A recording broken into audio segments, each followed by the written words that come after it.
Welcome back, my beautiful friends. I just want to thank y'all for taking the time to watch my video. Remember to follow, like, and subscribe on all my social medias. I definitely appreciate you.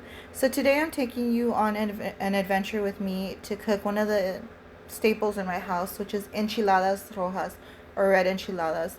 What I usually do is I make the red sauce ahead of time. In this video it's not there, but I will show you how to do that in a later video. So I make it ahead of time and I pull out little Ziploc bags as I need it. Now the thing to do is you want to heat up oil in a pan, and you want to have it hot enough to where it slightly fries the tortilla but not completely. So as you notice, I'm flipping it and you start to see little bumps on the tortilla. That's good enough on one side, and you want to flip it to the opposite side. Reason being is you want them soft, you don't want them hard, but you don't want them mushy either. And that's the right consistency you want to get them. So I put it on the oil on high, make sure it gets those blisters on it, and then flip it over. I do put them on a towel. That's my kitchen towel for oil. And I just take the excess oil off of them, and then I'll stack them together while I'm waiting and doing the remainder. That way there's space and I'm not just, wasting towels and stuff like that. So I go ahead and right now I'm just taking all that excess oil out, showing you how I cover them up and also keeping the heat in. Now my husband does like onions in his enchiladas, and we have seen a difference from like the sweet yellow onions to the purple onions, and I've turned completely around and I now use purple onions for almost everything. But he does like them fine. He loves onions, but they have to be finely chopped. So I just make sure to cut enough onions because honestly, I don't eat enchiladas anymore. If you haven't heard or seen my other videos, I am allergic to chili. Something that my beautiful daughter gave me while I was pregnant with her, and it didn't go away. So I have a chili allergy now. It's hard for me because I miss enchiladas and all the salsas and stuff like that. So here I am. I do take my time showing you how fine I chop it to chop up the onion, only because it's important to me. I think feeding your family is like a way you say I love you. And so simple things like finely chopped onions, not a big deal. It's the time that you put in there. And maybe it's not something that's always remembered, but hey, when it is, it is. When you know that your onions are thick and you'd rather have those finely chopped onions that you have from home, it matters. So for me, it matters. So I just kind of I'm weird about my onions when I chop them. I like them all facing the same direction so I can get that even cut. You chop your onions how you want. So I'm chopping these onions to add them into shredded cheese. Now, I do not like buying shredded cheese from the regular market. I do buy them from Whole Foods. Reason being is that there is an allergy in my house to the cornstarch that is put into shredded cheese from the market.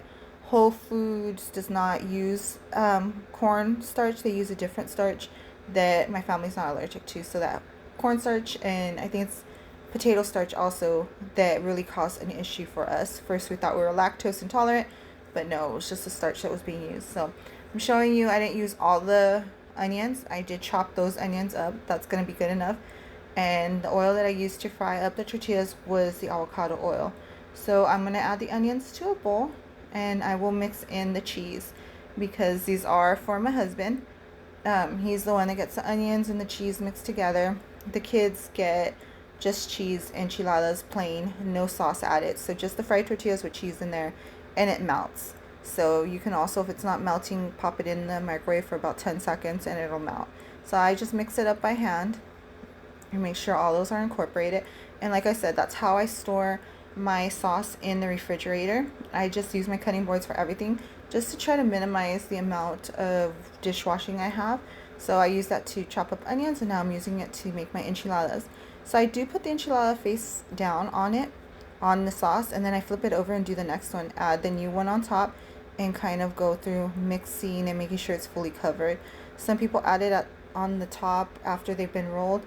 I think it makes a big difference if you add it to each individual tortilla first, then add your stuffing in the middle, and then roll them, and then add some more sauce on top. But to each its own. This is how I do mines, and my husband loves them, and the kids love them too. So now I only do 4 this time.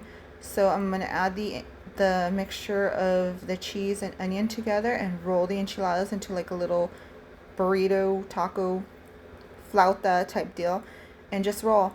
Again, I'm wearing gloves because of my allergy to chilies.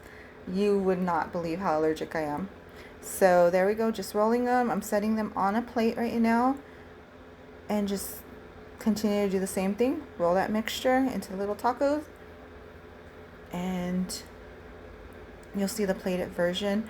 Now, I do use a lot of dry chili in my house, a lot of spices. So, this is a fairly simple enchilada sauce, so I will post it. But it was one that it took me a while to come up with. And so at the end, what I do is I pick up any excess cheese and I add it onto the plate. So you'll see me do that there. I just add it on, wipe it on with my hand. And then I go with the extra sauce and I put it right on top. And so again, the glove, I'll smear it around. And again, this is for my family, so you know, just so you know, this is how I cook for my family. If it was for a stranger, it'd be totally different, but this is how I cook for my family. I throw some of the leftover cheese on top, take off those gloves, and then plate it with rice and beans. In this case, I did some white rice, some regular refried beans. I add some cojeta cheese to it. I add some queso fresco, and then I add some Mexican sour cream. Here I get it from HEB. It is the tangy sour one that I get. And I put some avocado with a little bit of salt on top of it. So that is the one that I get. And it's the best cream ever. And so I go ahead and just drizzle it on, add the avocados, and voila, that's quick enchiladas. So just again, remember to like, follow, and subscribe on all my social medias. I definitely appreciate y'all, and hope you guys have a beautiful day. I do use real salt because I just read a lot of bad things about table salt, iodine salt. So there you go. There's my enchilada plate.